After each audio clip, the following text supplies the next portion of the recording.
Alors dans cette vidéo, donc, nous allons montrer que l'environnement constitue un bien commun en perdition. Pour cela, nous devons d'abord préciser ce que signifie un bien commun. En fait, un bien commun, c'est un bien qui va avoir deux caractéristiques. Premièrement, la rivalité. On dit que l'environnement est rival. Cela signifie que si un agent économique le consomme, alors il devient moins disponible pour les autres. Concrètement, ça veut dire quoi? Ça veut tout simplement dire par exemple que si un bateau de pêche décide de s'accaparer, de pêcher un banc de poissons, alors ce même banc de poissons, puisqu'il aura été pêché, ne sera plus disponible donc pour les autres pêcheurs. Tout simplement. Ce qui est pêché par les uns n'est plus disponible pour les autres. Deuxième caractéristique d'un bien commun, la non-excludabilité, ou la non-excluabilité, les deux se disent. Concrètement, ça signifie en fait qu'on ne peut pas empêcher un agent économique de consommer. Ça veut dire qu'on ne pourra pas empêcher un bateau de pêcheurs d'avoir librement accès à un banc de poissons et de pouvoir le pêcher. Donc l'environnement présente ces deux caractéristiques. Il est rival et il est non excludable. Malheureusement, cela va avoir des conséquences néfastes, puisque le fait qu'il soit un bien commun risque d'aboutir à une dégradation ou à une surexploitation. Alors à cet effet, on va utiliser en fait la fameuse tragédie des communs qui a été mise en évidence par Garrett Hardin. Alors Hardin a tout simplement montré que l'usage collectif de terres communales va paradoxalement aboutir à la ruine des paysans. Alors concrètement, ça veut tout simplement dire la chose suivante. Imaginez que chaque paysan possède son troupeau de bêtes. Il décide donc de le faire librement et gratuitement paître sur des terres communales. Ainsi, il a accès à de la nourriture gratuite pour ses animaux. Le problème, c'est que si chaque paysan raisonne de la même manière, alors donc chaque paysan va amener paître un maximum de ses bêtes sur les terres communales. Et donc finalement, quand chaque paysan poursuit son propre intérêt individuel, on va paradoxalement avoir quelque chose qui sera contraire à l'intérêt collectif. Pour la simple et bonne raison que comme il y aura beaucoup de bêtes qui seront simultanément sur les terres communales, on aura une surexploitation des terres agricoles qui va conduire à une diminution de leur rendement. À terme, il y aura donc moins de nourriture disponible, moins d'herbes, de foin, etc. Moins de nourriture disponible donc pour les bêtes de chaque paysan. Chaque paysan, en fait, va se comporter en freerider, autrement dit en passager clandestin. Ben oui, en fait, autrement dit, il va profiter de la gratuité de quelque chose sans s'en acquitter le ticket d'entrée, le coût. Et c'est ce comportement de freerider, justement, qui, certes, dans une optique d'intérêt individuel positif, on fait cela pour maximiser ses profits, va, in fine, avoir des conséquences négatives au niveau collectif. Donc, qui va pâtir de cette situation? L'environnement, qui va se retrouver, dans le cas présent, surexploité. On voit bien que, par exemple, justement, à travers la tragédie des communs de Garrett Hardin, les activités humaines peuvent avoir des conséquences écologiquement négatives. Alors, allons un peu plus loin dans justement ce raisonnement.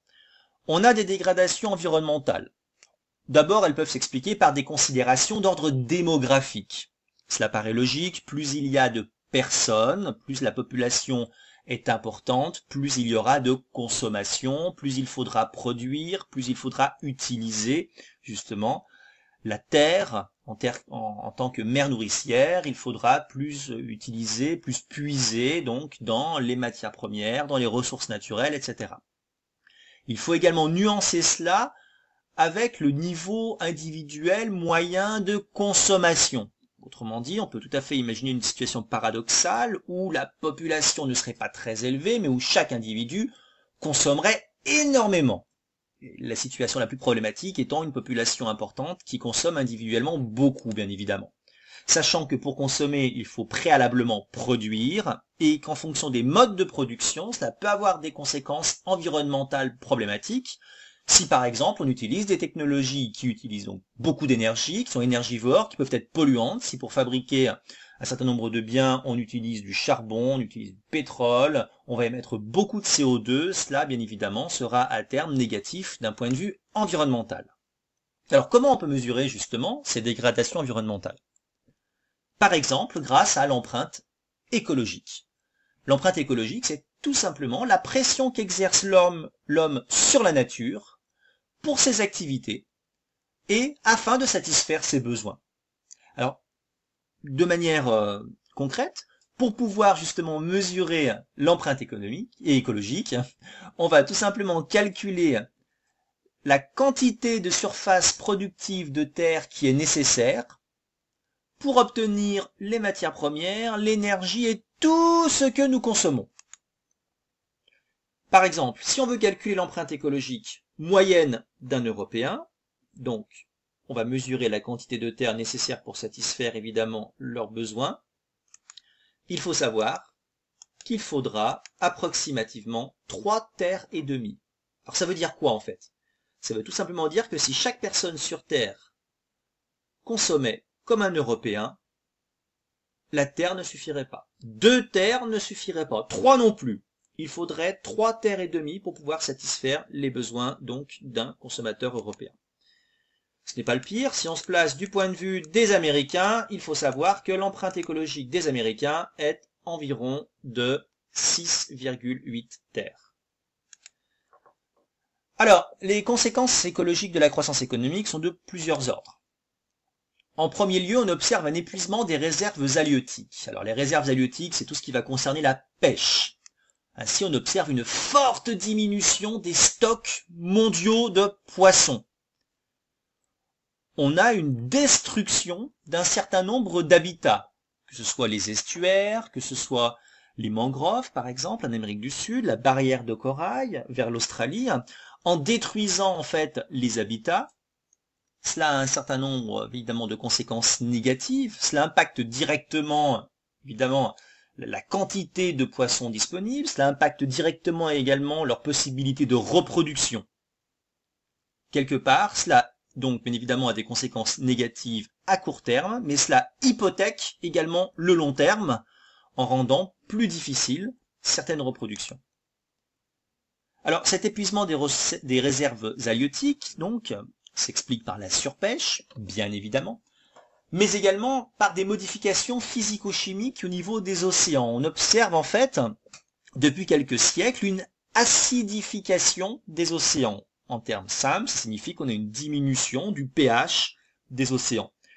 Cette diminution du pH n'a pas vraiment d'impact sur l'homme, on peut toujours aller se baigner, là n'est pas le problème, mais par contre, cela va avoir un impact sur les espèces marines, puisque celles-ci, justement, auront plus de difficultés pour se nourrir, auront plus de difficultés pour se développer. On pense notamment à certains coraux qui, compte tenu de l'acidification, vont peu à peu blanchir, peu à peu mourir.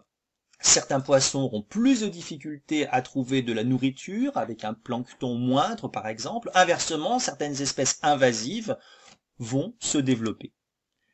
On observe également que l'on a une accumulation de déchets plastiques. On pense à la mer de déchets dans le Pacifique, Great Pacific Garbage, qui, bien évidemment, a des conséquences négatives sur les espèces marines, puisque l'on sait que certaines espèces de poissons, de mammifères marins, vont malheureusement se nourrir involontairement donc des déchets plastiques, puisqu'ils sont en fait de taille micrométrique, et cela va avoir des conséquences désastreuses, puisque tout simplement, ils vont mourir.